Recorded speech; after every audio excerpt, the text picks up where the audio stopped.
Hello and welcome to the Salutations pub here. The Salutation without an S. Oh, the Salutation pub here in Doncaster. On Bennettthorpe in Doncaster. Big thank you to Josh, who's bought us a couple of Birra Morettis. Yeah, these Josh, are the in manager. Plastic glasses because it's St. Ledger Week and it's Ladies' Day. So you know how ladies get when they've had too much of the Prosecco, they're glassing each other. So maybe in Doncaster, yeah. Yeah. So basically, we're Big thanks to Josh. Why are we in Doncaster? Well, it's a hotbed of Brexit anger. Oh, I thought it was just somewhere that was halfway between Durham and Rotherham. No, Rotherham's about 20 kilometres that way. Oh, I had to come a lot further, didn't I? Well, it makes a change, let's say. Okay, let's press on.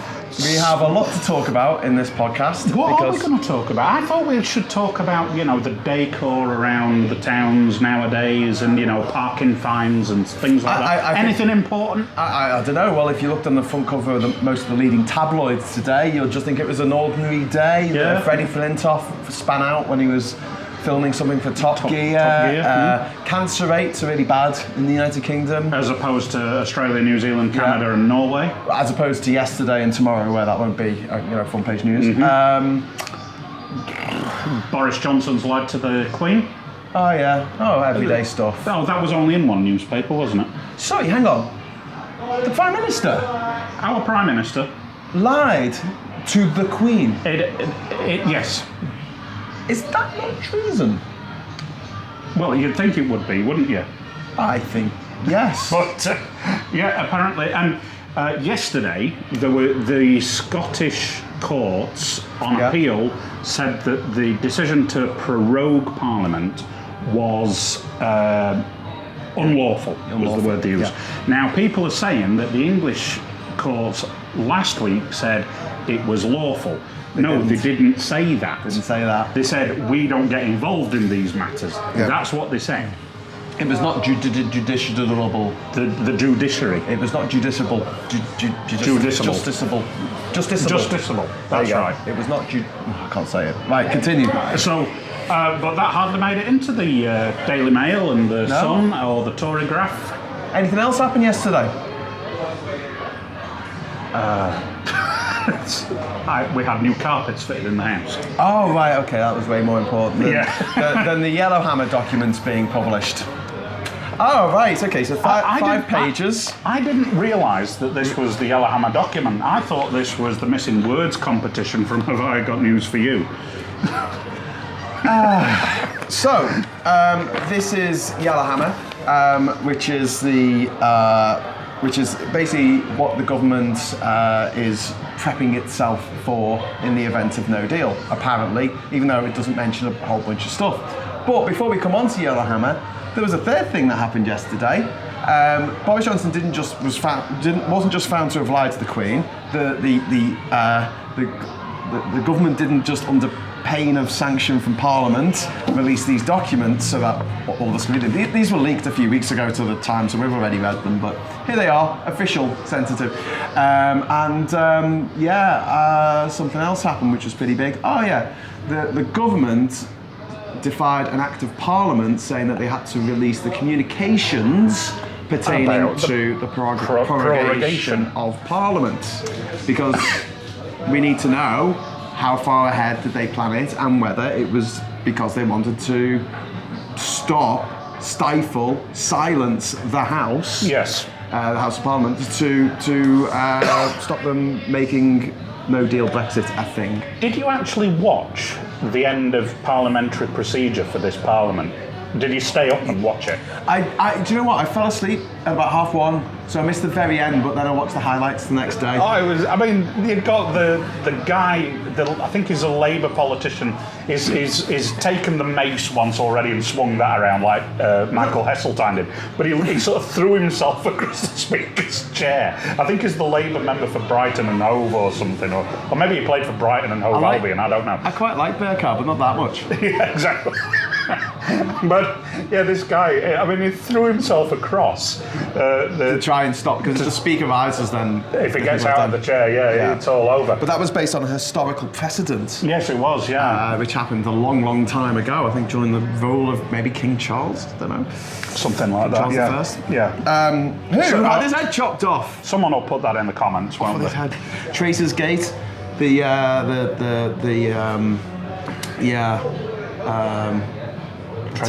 Tower of London. Yeah. So where should we start? Do you want to start with Boris Johnson lying? Well, what's new there? He lied to the Queen. But This is the man who's lied to his wives, lied to his mistresses, lied to courts. He has lied to his editors in every newspaper he ever worked for. For lying. He was, for making up a quote from his godfather. Yes. Yes. And what newspaper was that? That was the Telegraph, I think. I think, or was it the New Statesman? Don't know. Not New Statesman. Yeah.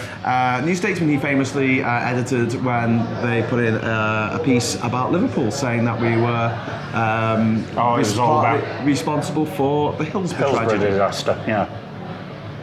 Any Scouser who supports Boris Johnson needs to give the head a dip in the Mersey. Any Scouser who supports Boris Johnson has probably been hounded out of Liverpool, you know, because I would hope so, but I mean, it's these are interesting strange because times didn't we're that living in. come out last week when we did it? We did another one of these last week, which we called the Swearfest. But we're not going to swear in this one. We're going to try and moderate it a bit. I mean, that was deliberately done last week, but I mean. We had a tick list of all the swears, and we just ticked them off. We got a lot of love and support for it, saying it's about time we got angry about it. We got some people saying that we shouldn't swear so much because it devalues the argument, which I understand, but it needed to be done, and we got it all out of the system. But I'm totally zen now.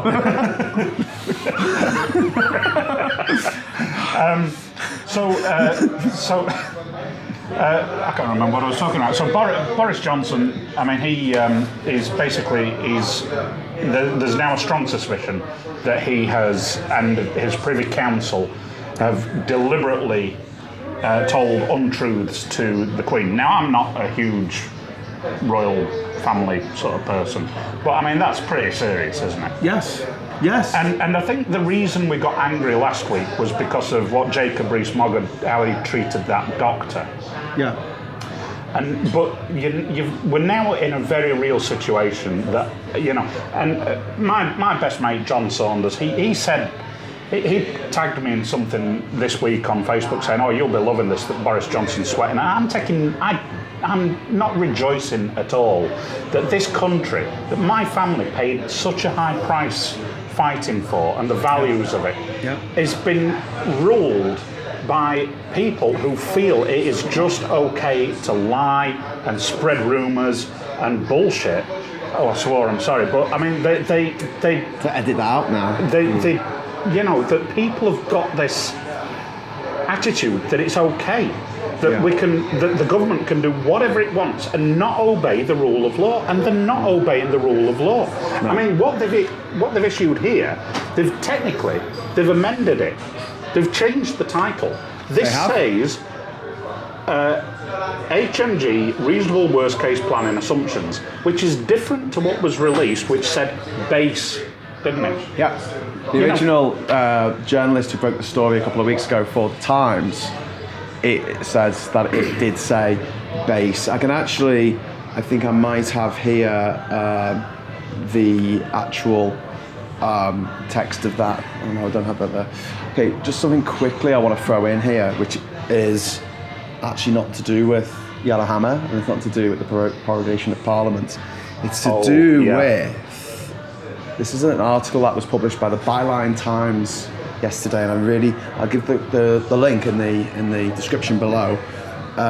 From the financial data publicly available, Byline Times can reveal that currently 4,563,350,000, that's 4.6 billion pounds, of aggregate short positions on a no-deal Brexit have been taken out by hedge funds that directly or indirectly bankrolled Boris Johnson's leadership campaign. That's astounding, isn't it? Another 3,711,000,000, that's 3.7 billion, of these short positions have been taken out by firms that donated to the Vote Leave campaign, but did not donate directly to Johnson's leadership challenge.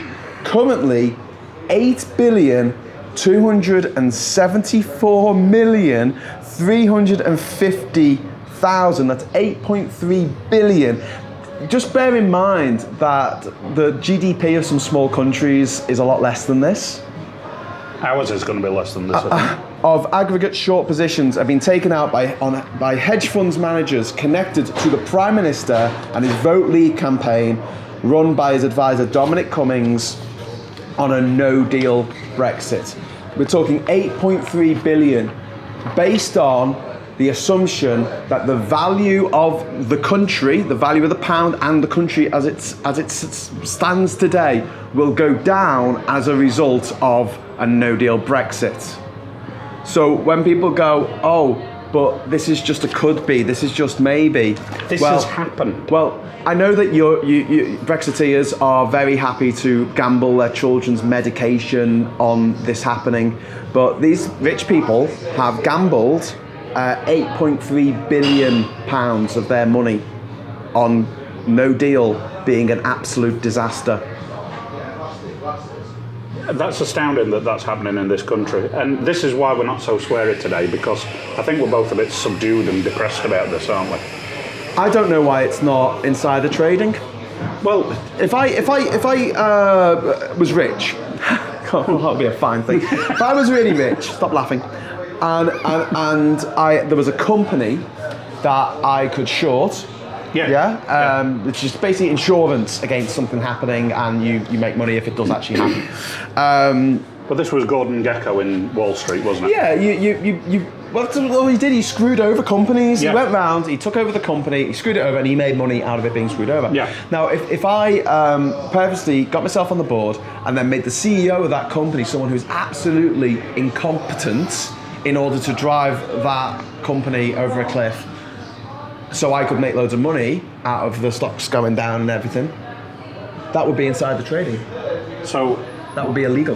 Do you think we've done that? We've got Boris Johnson in power, and but he's basically the now incompetent CEO of UK PLC, they call it, don't they? Rich people are above the law. They are. Well, imagine a CEO that wasn't incompetent but just said, I'm going to destroy this company. My sole aim is to make sure that whoever our market, whoever's dominant in the marketplace, our biggest competitor, basically make sure they made loads of money while we don't.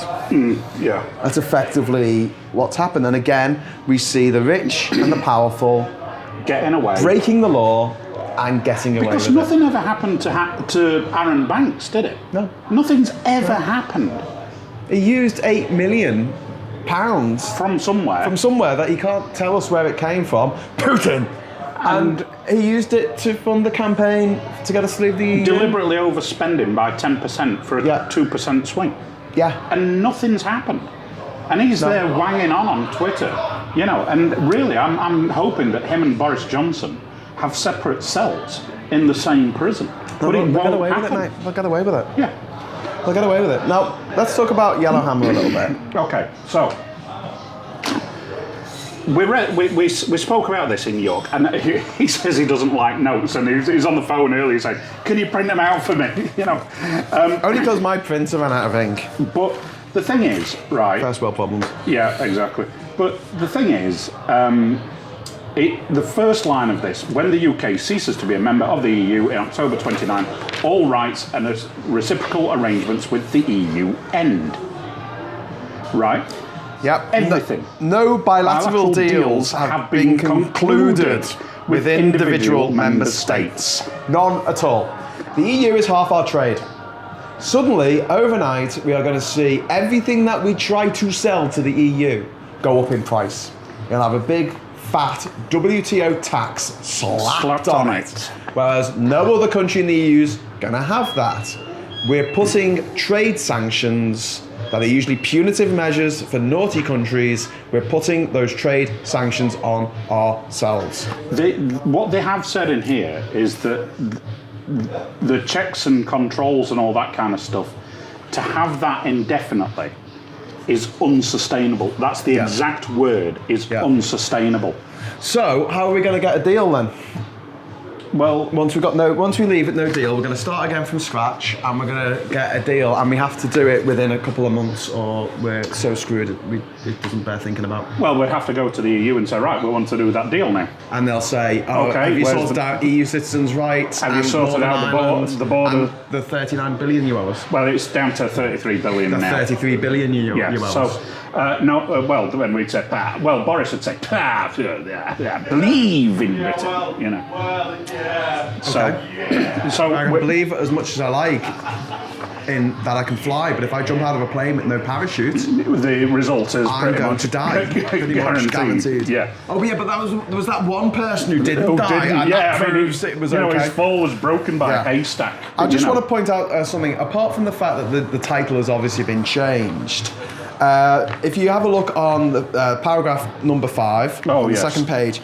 The second line on this, which was pointed out by my friend Glenn this morning, thanks Glenn, in Northern Ireland... Well, it's important to get the context of this because, we don't just want to say a little bit. So demand for energy will be met and there will be no disruption to electricity or gas interconnectors. Okay, and the next line is, in Northern Ireland, there will not be immediate disruption to electricity supply on day one.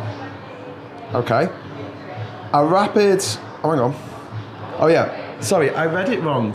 It actually says, in Northern Ireland, there will not be immediate disruption. See, so I just read it out loud and read it wrong because I was expecting it to say one thing. But if you actually read what it says, in Northern Ireland, there will not be immediate disruption. So I think they've got an extra B in there.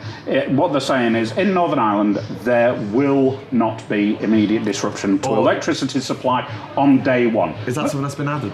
What changed? I don't know, but what about day fucking 2? Official government documents? Yeah, I know. It's... You just swore. Swear, Joe. Oh yeah, okay, here we go. I'm joking. So... There's 10 all in all, we're not going to sit here and read this whole thing out to you, but basically it says there's going to be food shortages, there'll be medical supply shortages, to the people on Facebook and Twitter saying it's okay, we can stockpile. I have one question for you, Adam. What is the half-life of iodine 131? Is it 8 days? 8.02 days. And that is a constant. In the universe. That doesn't matter at what height you put that isotope. You could be on the top of Everest. You could be at the bottom of the Mariana Trench. You could be on Mars. Yeah, you could be on your way to Alpha Centauri at nearly the speed of light. It would make no difference to the half-life of that particular isotope. And what's the isotope used for? Medicine. It's a radioisotope. It's a radioisotope, and it has a very short half-life. Half-life, sorry. So a half-life is, say you have 100 grams of something that's radioactive. After the half-life is gone, so 8.02 days, you will only have half of that 100 grams. It's half of the energy released by the radiation. Yeah, it's half what it used to be. Yeah. So you'll only have half the iodine 131, and the rest of it would have changed into a more stable isotope that has obviously fired off some electrons, protons, neutrons. Whatever it is, yeah. Feel free to correct how that precisely works. Oh, and I need to just correct something that I said in the last podcast about gaslighting. Oh, right. So I said it was based on a film by Alfred Hitchcock. Sorry. That was wrong. It was actually George Cukor who directed Gaslight, who went on to direct My Fair Lady, which was a remake of Pygmalion by George Bernard Shaw with Audrey Hepburn. And Audrey Hepburn's voice was actually dubbed in that film, her singing voice. Done her in for want of a hat. By a lady called Marnie Nixon, who did a lot of singing behind the scenes. And it really, really, really annoyed, who's the lady from The Sound of Music? What's her name? Just gone from my head. Rogers. What? Julie Rogers, wasn't it? Julie Walters. It's Julie something. Anyway, she played the role of Eliza Doolittle on the stage. Right, yes. And so she was expecting to get it when it was made into a film, but she wasn't famous enough. Ladle gin down her throat for want of a hat. That was the line I remember from that. Anyway, George Cukor. And just quickly, gaslighting. The reason why it's called gaslighting, it's about when you try and make someone think they're going mad, okay? And in the film and the play, the lighting would flicker, the gaslight would flicker and go down, and the brutal husband would say to the wife, "Oh, no, it's still the same." She's like, "No, I'm sure the light's gone down." No, it hasn't. And he was secretly controlling it to make it go down, while telling her that it wasn't really happening, which is exactly what the government is doing with this. So, I mean, on this, they're saying France will impose EU mandatory controls on UK goods on day one of no deal. They're even trying to militarise this, because during the war, you know, D-Day was Operation Overlord, and Operation Neptune, I think, was the sea or the naval part of the operation. But the whole thing was called Operation Overlord from memory. But it was D-Day H hour, so troops would land on a certain beach on D-Day H hour, and then everything else was plus two. But they're even putting here on day one no deal, so that's now D1ND, right? And all this kind of stuff. 50 to 85% of HGVs travelling via the short Channel Straits may not be ready for French customs. 50 to 85% of our exports could be delayed, right? They're even talking about this lasting for up to 3 months before it improves by a significant level to around 50 to 70% of current levels. Yep. You know, it's just...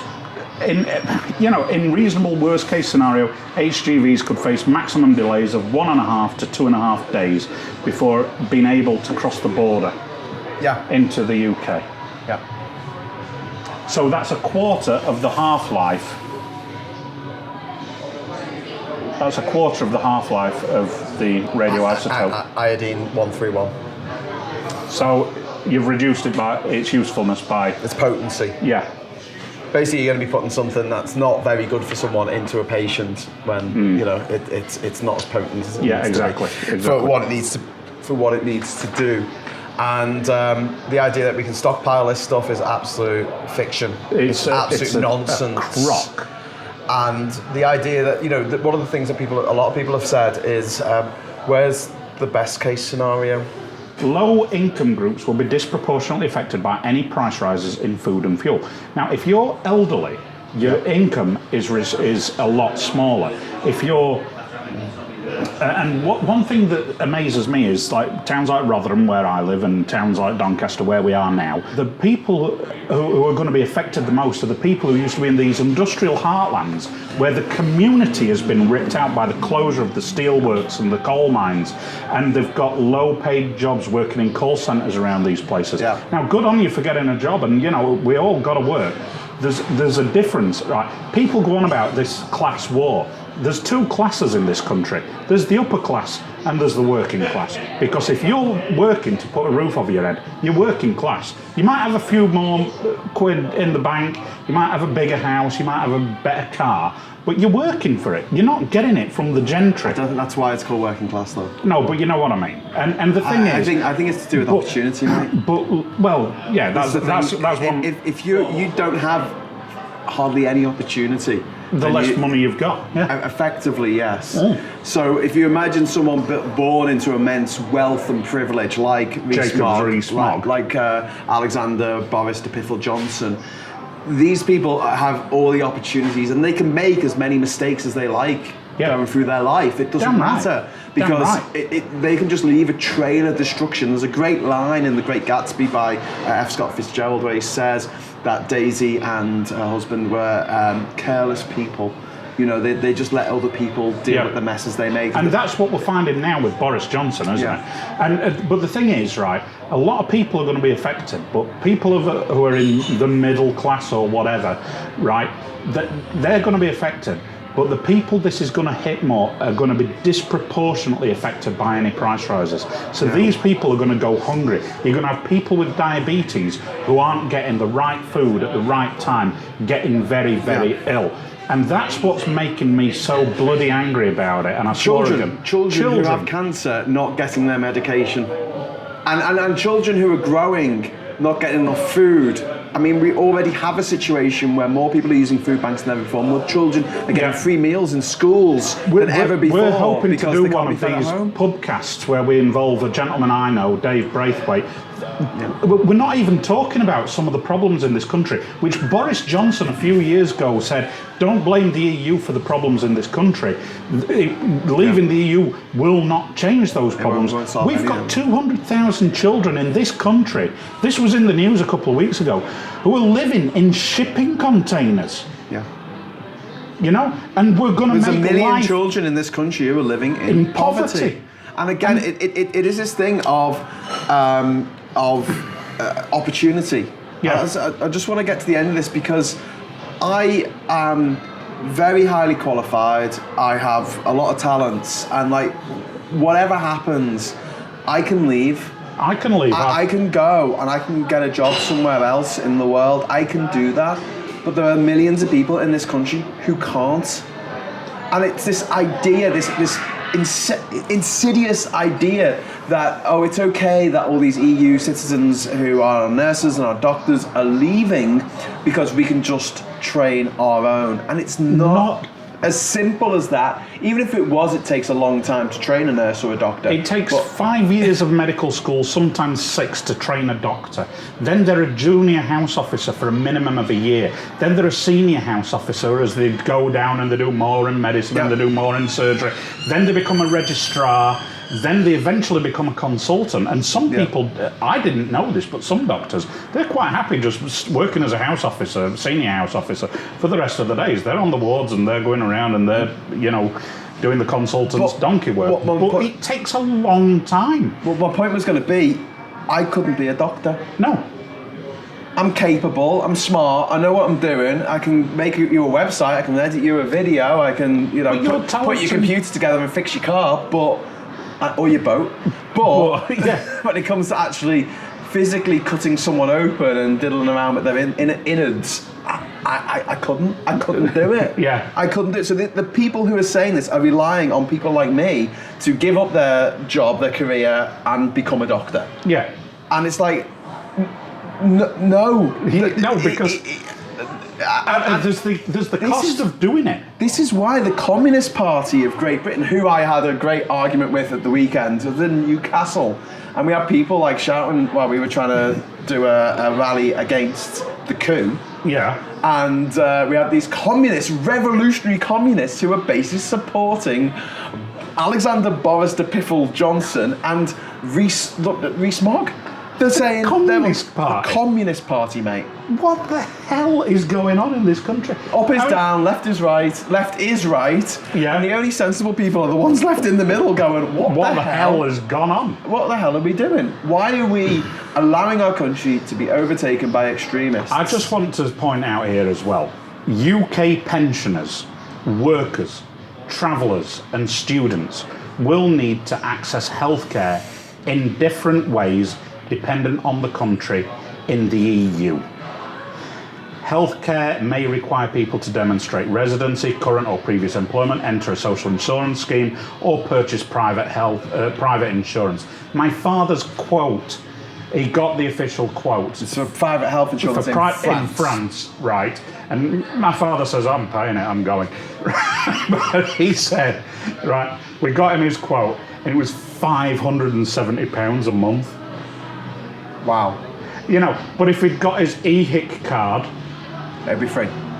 It'd be covered by the NHS. It'd be paid for out of our taxes and national insurance. You know, it was like, seriously. And I said, Daddy, you might want to rethink this. He said, hell no. He's going. I mean, he's gone, you know. I'd quite like to go. I'd quite like to just sack all this off and just go back to my island in Panama and just live out the rest of my days off coconuts and fish. I could do the fish, not coconuts. I love coconuts. But look, my family are here. My friends are here. My dad has dementia, advanced dementia. Yeah. And we can't stockpile his medicines. No.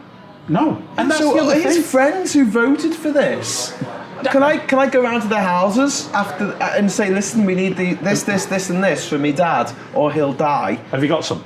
Have you grown some? Can you fly some in from Canada or Switzerland? I mean, there was some muppet on Sky News saying, well, he was interviewing someone from the British Medical Association or the Royal College of Physicians earlier, and he said, well, some of these medicines are not that heavy, we can fly them in. How sustainable is that? Do you know how much it costs to charter an aircraft for 1 hour? How much? £9,000. That would be a cool party though for an hour. I tell you, you know. So I have a friend who is in Panama, and his partner has leukemia, and they can't get the medicine that they need. I know. In Panama. Staggering, isn't it? So what he has to do... we are lucky in this country. What he has to do every few months is fly to Switzerland, from Central America to Switzerland, to get his partner's medication. That's not an EasyJet flight, is it? You can't send it through the post. No, you can't send medication through the post. You can't get it delivered by FedEx or by DHL. You have to go to the country where you need that, where the medication is made, I guess. You have to buy it, and do you know how much it costs for just 1 month? I would say for leukemia. Several $1,000s. I think for 3 months was $50,000. $50,000 for 3 months. Have a look at the receipt people get from the healthcare system in America. Oh yeah. Just have a look at that. Why are we doing? I'm just not swearing again, mate. It's just bizarre. I mean, people are actually doing this to all of us and themselves, and they're proud about it. Yeah. Oh yeah. Well, you know, and it's like I don't know. It's because the left wing. The left wing, since forever, has made people feel bad about themselves. I've said this before. They make people feel bad about travelling, make people feel bad about having children, make people feel bad about their children doing well. Having a bit of success. Having a bit of success. Quid, you know, he's got a better car than you. As the right wing tends to make people who don't deserve to feel good about themselves, like, I don't know, racists, feel good about themselves. Like Tommy Robinson, And that's a big issue. And the other, can I just talk about the Labour Party for a minute? Because at the moment, you know, I've got a little bit of admiration for Bozo, because he's wrong and he's breaking the law, but he said, well, do or die, and he said last week, I'd rather be dead in a ditch than not deliver Brexit on Halloween, right? He said that, not us. We're not wishing death upon him. We'd celebrate at his wake, but you know, he is, you know, the Labour Party. I mean, the Liberal Democrats have turned around and said, we're against it, and we're going to campaign for revoking Article 50. So we've got one party saying we're all for Brexit, another party saying we're against Brexit, and what's the Labour Party's line? From who? Oh. From Watson? Watson was... well, Jeremy Corbyn's actually in charge. So what's Jeremy Corbyn's line? What's his slogan? He'll put it on a billboard. What he's got is he's got one of them really long sort of bendy buses for his slogan, which is, we will stop a no-deal Brexit and put our own Brexit deal forward. We'll win a general election. We'll win a general election, then we'll put our own deal forward. We'll have to negotiate our deal. And then we'll have a referendum on that and have it against leaving with no deal, perhaps, or... Doesn't exactly roll off the tongue, this, does it? So... we need to make a catchy slogan for them. Okay, so the catchy slogan is, vote for us, because if we win, we'll go back to Brussels, negotiate for another 2 years with a better deal, and then we'll bring that better deal back, the better deal and no deal, which is... And we might have a referendum on it. And then we might... I thought they said they definitely will have a referendum. No, they said they'd have a referendum on a Tory deal, but if it's their own deal, they've not confirmed whether they'll have that referendum. Okay, we need to check that. I need to check that because I don't know if that's true. No, we I will take your word for it, Adam. Just this once. The Revolutionary Communist Party wants Brexit, and they support Jeremy Corbyn, and that should tell you everything you need to know. And this is the mad thing. It's like, I want to talk about how when you look at who's on your side, why are these communists teaming up with the neo-Nazis. Yeah, I mean, Why is in the Labour in the Second people World War teaming up with Rees-Mogg? in the Second World War, Britain's troops fought in khaki and the Germans fought in grey. You knew which side you were on. You know, but now you just don't know what side you're on, you know. And what amazes me is that the people who I expect to be rabid Brexiteers are actually saying, well, good on you, Adam, you know, and the Remainers. And then people I expect to be Remainers are saying, oh, Brexit's a load of, you know, we should be out and, you know, everything's crap in the EU. I've been told for 40 years that the EU is their enemy. Yeah, it's just bizarre, isn't it? You know, so I mean... Yeah. I think we're going over some things that we've already talked about. We are, now. yes. This is new this week. Operation Yellowhammer. So I know what is in the redacted part. Okay, can we talk about that? Yes, we can. This is all on about fuel shortages. Oh. There's the potential for 2 refineries to close. Okay. And what happens when a refinery closes? People lose their jobs. People lose their jobs. And so we're going to potentially lose refining capacity. Milford Haven. Milford Haven is a refinery, yes, I've been there. I don't know which refineries will likely close, but there are, I think, 6 around the UK now. So you've got Fawley in Southampton, Stanlow at Ellesmere Port, Milford Haven, Grangemouth, a couple at Immingham, and possibly one more somewhere. And 2 of them will go, so we'll lose a third, roughly, of our refining capacity. So what will that do to prices of fuel? Make them go up. Make them go up. And what will it do to distribution of fuel? It will mean that we've got fuel shortages. Fuel shortages. The price will go up and there'll be shortages. Yeah. And people who are reliant on fuel for their jobs will not be able to get to their jobs. Yeah, and nurses and doctors. Because were you here when they had the fuel strikes in the early 2000s? Yes, and I still remember that amusing letter in the Viz from a truck driver who said, it's all very well that Tony Blair has capitulated on this and removed the VAT escalator from... Fuel duty escalator. Fuel duty escalator, sorry. Yeah. But, as a truck driver, I have to say we still have to pay VAT on the carpet we use to roll up our victims before dumping them at the side of the A1498. I think you might have to edit that bit out. Come on, it's a joke. It is a joke, yeah. Just joking. Yeah. You're not all serious. But Jeremy Clarkson got into trouble for that. For that exact same, drivers. Yeah, exact same thing, joke. Change gear, murder a prostitute, change gear, you know, so... but, you know, so truck drivers... we shouldn't joke. So during that... Can we make a joke about doctors because of shipment? Now, doctors kill people too. Naughty doctors. Right, move on. Come on. Right, so... this is descending into Yorkshire anarchy. people, you're from Yorkshire, aren't you? Yes, I was born... There was a ripper? Yes. From Yorkshire? Yeah. Yeah? That's it. That's all we need to say, really. No, we're just trying to be discriminatory across the board. No, thanks we're trying very to much, be indiscriminate in our discrimination. York. Oh yeah, Jeff Boycott this week. Oh, Jeffrey Boycott. Yeah, famous good Yorkshire cricketer. man. Wife beater. Wife beater. Got an OBE for it or something? Yeah. No, sir. I might have, I think. Oh, is it? Is it? Yeah, there's some kind of I don't know. gong. And he says, I don't care what people think about me being a wife beater. Yeah. Well, and he voted out of the EU because the French court found him guilty of actually beating up his partner. his wife who was his partner. Yeah. Okay.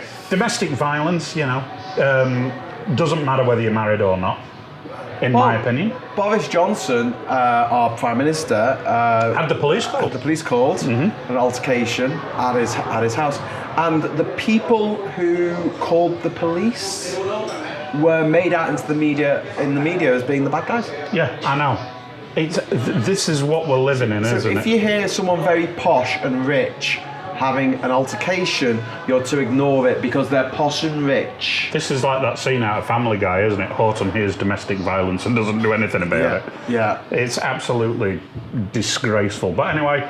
If you're rich, mate, this is it. If you're rich and powerful... good people from Yorkshire, Jimmy Savile, Jeff Boycott, Peter Sutcliffe. Wow, what a lineup. But also the new Doctor Who and Jessica Ellis. And Patrick Stewart. Yeah? Okay, there's some good York. Michael Palin. Adam Lee. Nicest man in the world. Adam Lee. Not you, Michael Palin. Adam Lee, I'm pretty nice. Anyway. Yeah, but you're not the nicest man in the world. That is officially Michael Palin. Thank you to whoever comments the guy from Thailand saying I'm cute.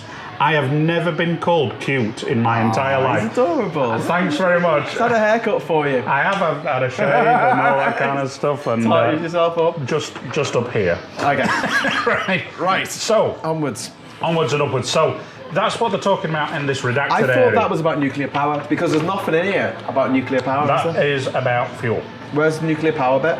The nuclear power bit is somewhere else. Are you sure? No.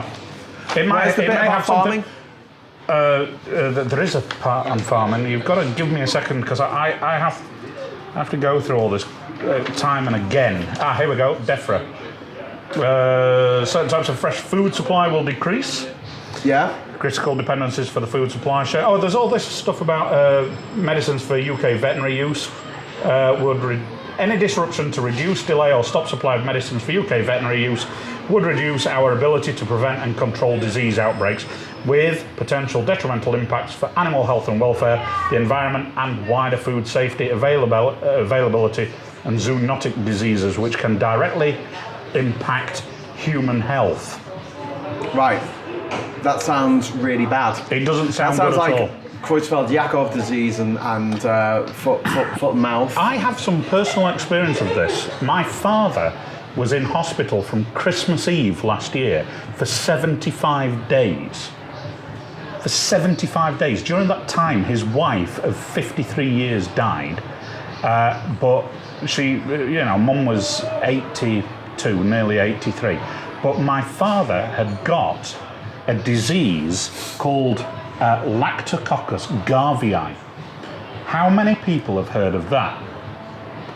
It's been The diagnosed. lead singer of Elbow, isn't it? Something like that. I don't know who that is. But it's been diagnosed in according to Wikipedia, 14 people globally. Now my brother's a physician and he didn't know what this was. And what Because it it's is not house. is it's a pathogen that's found in fish in the Far East. Right. And my father was on the Far Eastern Fleet for Shell for years when he was in the Merchant Navy. Pathogen has lived inside him all that time. And what happened is he got a leaky heart valve and it got into his bloodstream and gave him not septicemia, the other one, bacteremia or whatever it's called. Yeah. And it nearly killed him. So these things that go from animals to humans. Well, that's what HIV. It went from simian immunodeficiency virus, or whatever it was. It went from SIV to HIV. Yeah. Human. Probably through the ingestion of chimpanzees or monkeys or whatever in Africa. And that happened actually. They think that it made the transfer a very, very long time ago. They think that it wasn't the 70s, it's actually the 30s. Yeah, or maybe even before that. It just took that long for because what happened in the 60s and 70s, the world got richer and people started to travel more. Yeah. And also in Africa, they started migrating from villages to towns, and that all happened around then, didn't it? Just think of this though, if we're very, very, very lucky that HIV is not transmissible by mosquitoes. Well, yeah. Mosquitoes carry about up to 50 different vectors that can really mess up people, and obviously malaria is the big one. But HIV only sort of survives for about 5 seconds outside the human bloodstream, apparently. So anyway, but this is quite worrying, really. But so they're talking about things that can go into what did I say? The zoonotic diseases which can directly impact human health. Industry stockpiling will not be able to match the 4 to 12 weeks worth of stockpiling which took place in March 2019. So we were better prepared in March than what we are now. Yeah. Air freight capacity. Oh, I just touched on that earlier. Yeah. And the special import scheme is not financially viable mitigation to fully close risks associated with all UK veterinary medicine availability issues due to border disruption. Now, this isn't a could be or a might be. If we crash out the EU without a deal, there will be border disruption because we will have to check things that we didn't used to have to check. And when it says there, it's worst case scenario, they made that shit up. It's base scenario. Yeah, because I'm sorry once to you interrupt introduce him. checks to 50% of your inputs when you didn't have checks there before, I think it's more than that actually. I think there's about 80% of our inputs are not checked coming in the same way they would be if we were a third country of, not part of the EU. Yeah. And this is the situation we're going to find ourselves in with no deal. What's the first thing it says?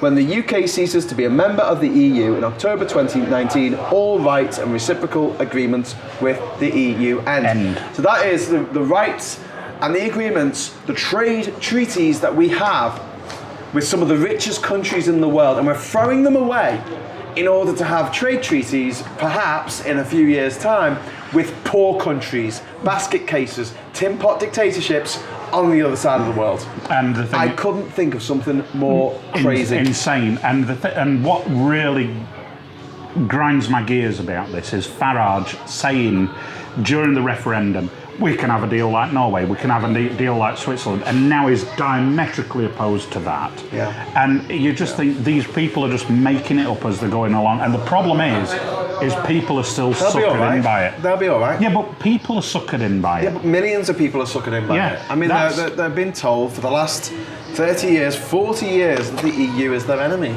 Yeah, and they're not. We're not at war with these people. I love this little line here on page 1, this last bullet point. Her Majesty's government will act lawfully and in accordance with the rule of law, including by identifying the powers it is using to take specific actions. They're not even doing that now. No. So Boris Johnson broke the law by lying to the Queen. Yeah, but there is an appeal on that on Tuesday. So and then his government broke the law yesterday again by not issuing. They were supposed to issue the communications from all politicians and special advisors. And did they? About prorogation? No.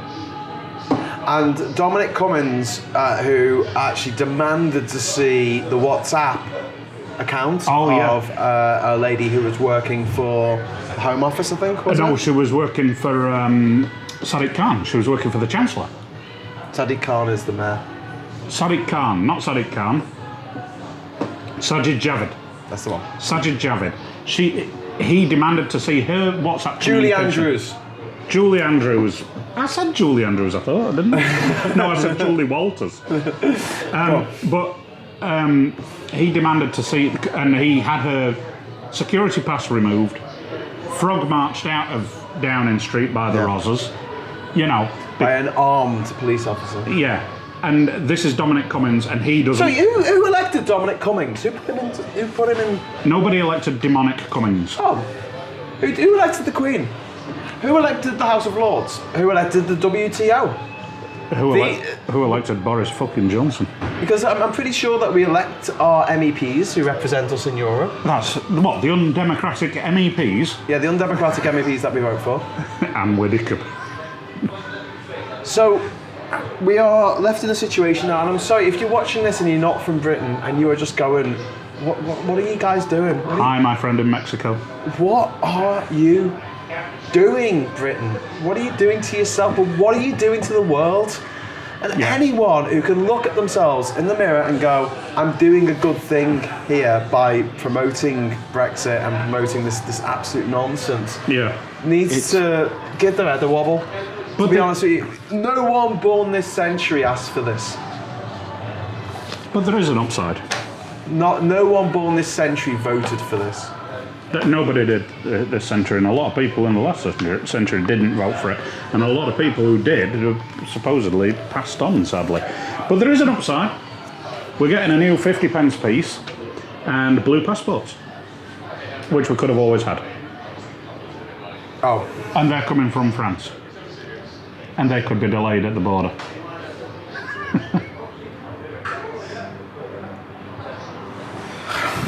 For the love of God.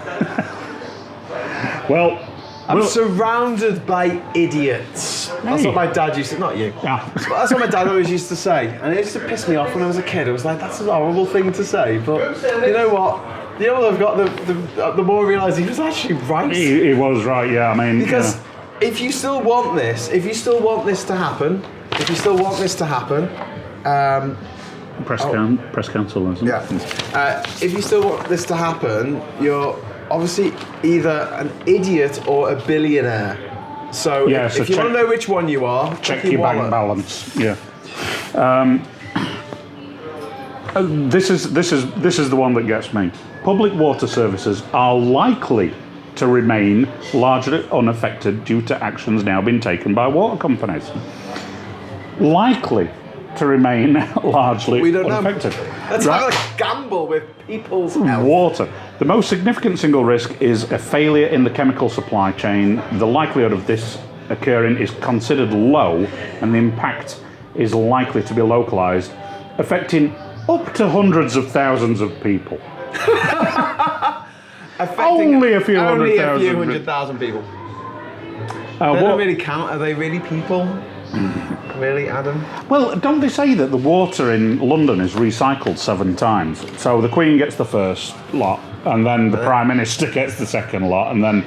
all water's recycled. Well, you know what I mean. There might be a molecule of this beer that lived inside Julius Caesar's gut. Yeah. So, but you know what I'm getting at with that sort of tale. I think it was a Jasper Carrot line anyway, but so water is unlikely to be affected. You'll be pleased about that. But hey, hopefully there's a chance. And this is what the Brexiteers have seized upon, this idea that, but there's a chance. It says it could happen. It says it could happen.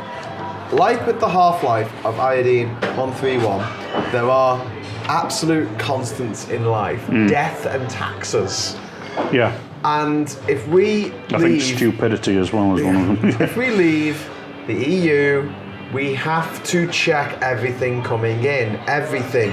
We don't have the people, we don't have the facilities to do that. So there will be hold-ups at the borders.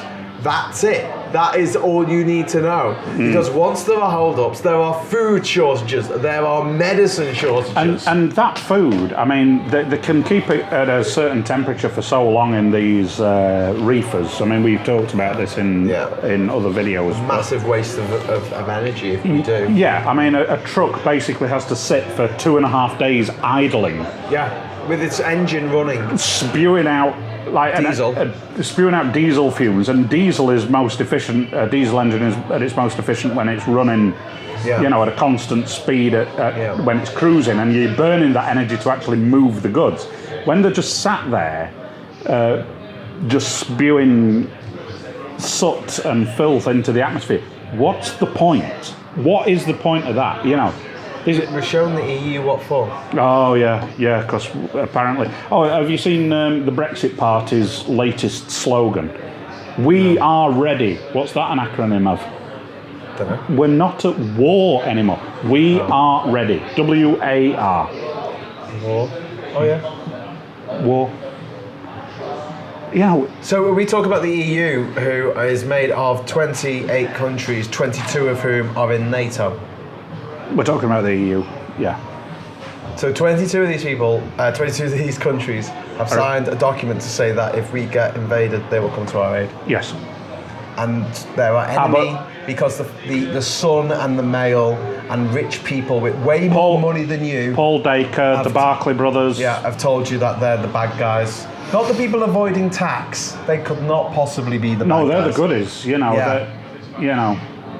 The people worried about the EU tax directive. Are you worried about the EU tax directive? About offshore accounts? I don't earn enough money to worry about paying tax. I mean, the inland revenue is always on my back, So I'm not worried because I pay my taxes and my national insurance, and I don't have the money to pay for a clever accountant who can. I find a petrol receipt for £50 and. I've spent 4 hours looking for it, and I found it, and it saved me £2.50 on my income tax. I don't have a clever accountant. Offset it. Yeah, I don't care. It's £2.50. Well, the billionaires of the world stand to not only profit from the disaster that they are making, at the behest of half the population of this country. And mate, I know that you don't feel like I should try to be positive about this, but I'm reaching a point now, seriously. No, where mate, I am like, everything that I thought I knew about this country has it's gone. And there was a line in a great guy from Sheffield, Jarvis Cocker, his song Common People, where he said, like a dog lying in the corner, they'll bite you and never warn you. And that for me is like, that's what's happened. That they've just bitten us. Well, they haven't just with no warning, for no reason whatsoever, other than the common people were told to do so by ruthless billionaires, lords and ladies, the gentry, the upper classes said, here, guys, here's a nice cliff, go and throw yourself off it, and throw your children off it as well, and throw your neighbour's children off the cliff. Okay? And they are so lost in this deference, this reverence towards the upper classes, because some posh twat comes along and says, hey, I talk like this, you have to listen to me, you have to respect what I say. And they are willing to listen to the owners of the Sun, the Mail, the Express. So Paul Dacre is the Telegraph. The Telegraph is owned by the Barclay brothers, who own the fucking Ritz. They're willing to listen to these people and the politicians like Alexander Boris Johnson, born into immense wealth. Guy who went to Eton. The fees at Eton, what are they? 30,000 a term, knows? Is it? 30,000 a year. I mean, just they're willing to listen to those people, but they will not listen to the Boris experts. Johnson's got form, and people still think he's great. I mean, Boris Johnson said, I'm going to become Lord Mayor of London, and I'm not going to close the fire stations. And then he closed the fire stations. Because firefighters, I mean, who the fuck needs them? And then the Tory party have got rid of 20,000 police officers, so only turn around now and say, well, if you vote for us in the next general election, we'll employ 20,000 more police officers. While one of them faints behind you. And she was a cadet. Oh, that came out after we filmed that video near Wakey. Yeah, no, we were trying to listen to the actual thing. We got a phone call from Kieran, the van driver. Remember, like halfway through the podcast, there's like a little cut. I might put that. The camera was still filming, so I might put that up. Kieran calls up again. Did you just hear that thing with Boris Johnson? And we were like, yeah, Kieran, yeah. But Boris Johnson was meant to give 2 speeches at that police training college in Wakefield. Oh, was he? Was this the plan? One of them was going to be for journalists and a free-for-all, and the other one, with all them police officers in training behind him, was meant to be where he was saying, yes, and tough on crime and tough on the causes of crime, good Tory strap lines and all that kind of stuff, and 20,000 more police officers. But he decided to do the whole lot in front of them, and the Chief Constable of West Yorkshire basically issued a statement saying, how dare you use our police officers in a politically motivated newscast, in a news conference. He's got no respect for anything. And hang on, what other countries have we seen the leader of that country standing in front of police and soldiers and sailors and airmen? Kim Jong-un in North Korea, Donald Trump and Putin. And yet, there are thousands, millions actually, of people out there whose lives will be demonstrably made worse by Brexit, but they've been told to do it by the posh rich people, and they're going to do it now. And I asked a question of guy I knew in America. He's a literary agent, and we met up once on the way to San Diego, and I'd never met him before in in person, and we sat down, we had lunch, and I had to ask him, and this is before Trump, this is before Brexit, and I said, why do people in Louisiana who live in a swamp continue to vote Republicans when they know George W. Bush. when they know that the the Republicans keep saying Democrats that the Republicans will do absolutely nothing for them. And he said this is a reminiscence of something that was said by H.L. Mencken. He said, there are no poor Americans. Americans don't see themselves as poor.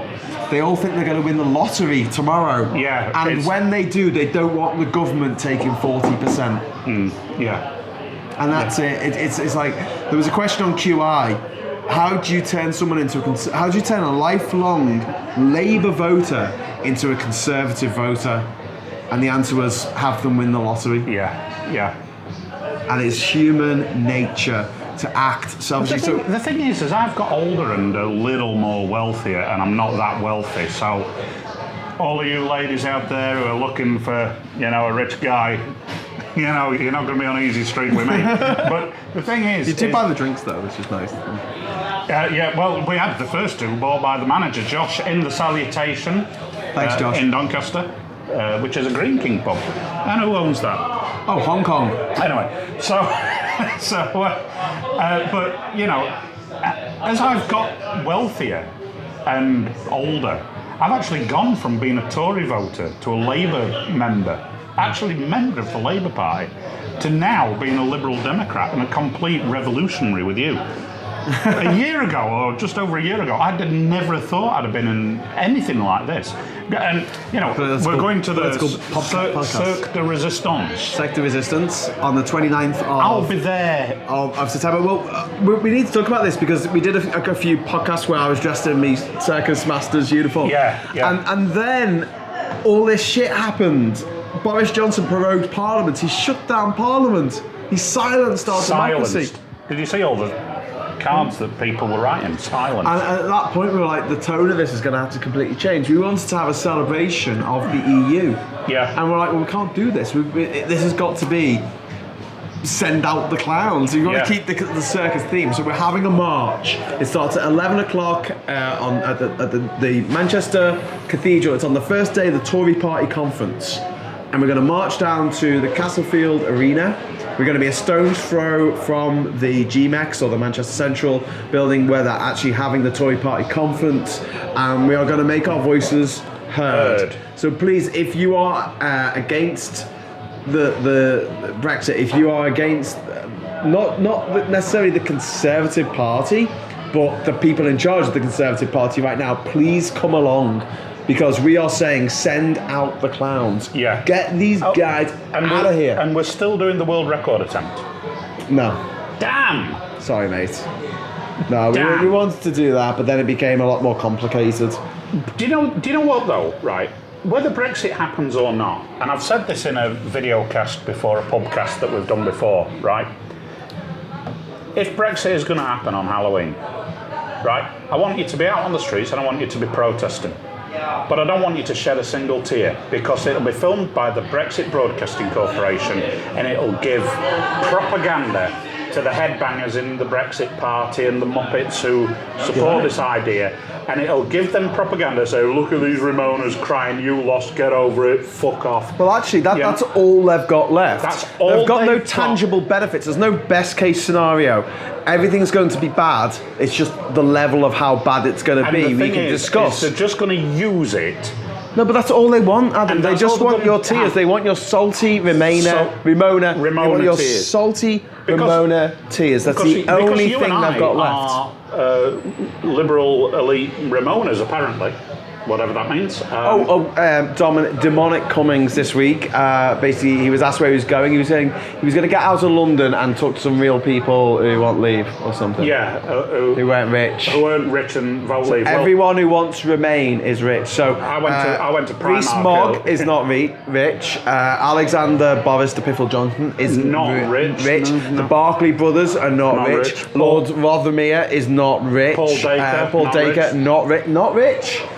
Rupert Murdoch, not rich, and probably not a foreigner. He's probably living in a council house over here in Doncaster. Yeah. Whereas earlier I bought a new pair of jeans from Primark for £10. Jolly good. So I must be one of these rich Ramonas. But the thing is, I don't want you to go out there. I don't want to see a single tear on the news on the 1st of November or whenever it happens or if it happens. You know, I don't want to see a single tear. I want you to stand proud that you are European and they can invoke Brexit on us, but they can't stop you being a European. Yeah. We are European. We were born in the continent of Europe. I mean, the UK used to be. Dogger Bank is where we had a land link with Europe up until 10,000 years ago or whatever. We're European. So don't shed a tear, for Christ's sake, and give them any more propaganda.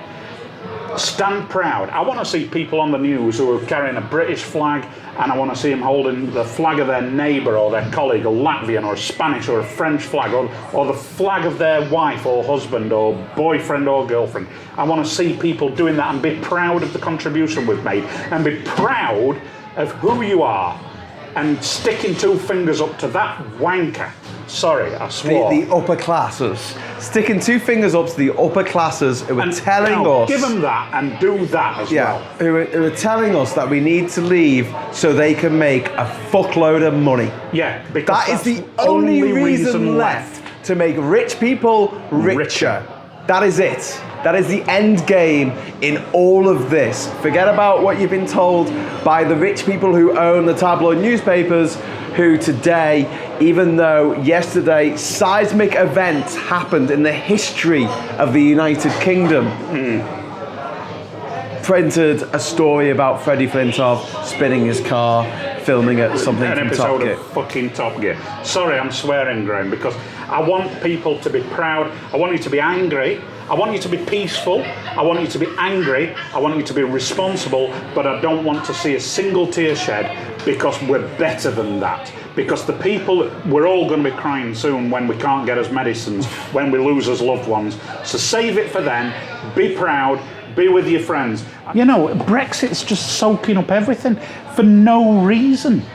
No, there is a reason. Yeah, so to make the rich people can richer. get richer. If you support that, by all means, go ahead. Yeah, because go they're ahead not and gonna say give Brexit's you- great because it will make rich people who I don't know and wouldn't spit on me if I was on fire.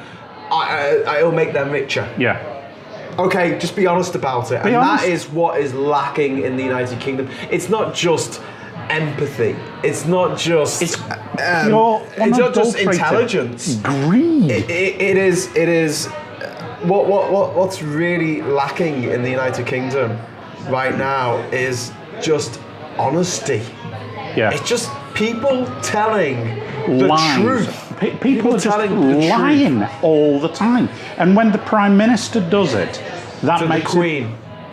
Well, he doesn't just do it to the Queen, he does it to the nation. That makes it okay for him to do it to anyone. And it makes it okay for anyone to do it to anyone. Yeah. You know, oh, Graham, I've got £1 million. It's a fucking lie. You know. Oh. Got excited now. Okay, so tell me about the thing. Right, so in Lyndhurst, which is in the New Forest, I've been asked to go and do a talk about benefits of European Union membership, and I think Maddie is going to be there, EU Supergirl. Jack Dart is going to be there, a few other people. Gordon Sharon, I want to just talk about Gordon just for a minute, and I'm going to raise this on Saturday. It's on Saturday this week, which I think is the 14th of September, from 1 till 4 at the Lyndhurst Community Centre. So please come along, get in touch with Gordon Sharon on Facebook or Twitter or whatever. But Gordon, it was quite interesting because I was in a video which we did in Southampton, and Kieran, the van driver, had been in the one before. Yeah. And or one of them before. And Gordon put on one of the Facebook comments, he said, well, this guy Adam, he's okay, but I prefer Kieran. Oh, well, there you go. So I just replied as a joke, well, thanks, Gordon. But we've become very good friends, and I'm looking forward to catching up and having a beer with you in Lyndhurst. It's always nice to meet you trolls. Well, that's right, but anyway, good to meet you. Cheers, Gordon. Cheers, Gordon. So, so apart from that, Manchester in a couple of weeks, And this Manchester on the 29th. If you can make it along, please do. Sunday the 29th. It starts at 11. There's going to be a march down Deansgate, and then we're going to Castlefield Bowl. We've got a load of political speakers, but also it's going to have a bit of a circus feel. We've got Mitch Ben, who's going to be our ringmaster. And basically, if you're not happy with the way things are at the moment, please do join us. Feel free to and join us. Make your voices heard. And join us in Lyndhurst on Saturday between 1 and 4 at Lyndhurst Community Centre for New Forest for EU, I think it is. Okay. Yeah. All right, mate. Welcome to Doncaster. Welcome to Doncaster. Here's to the EU. Here's to the EU. Cheers.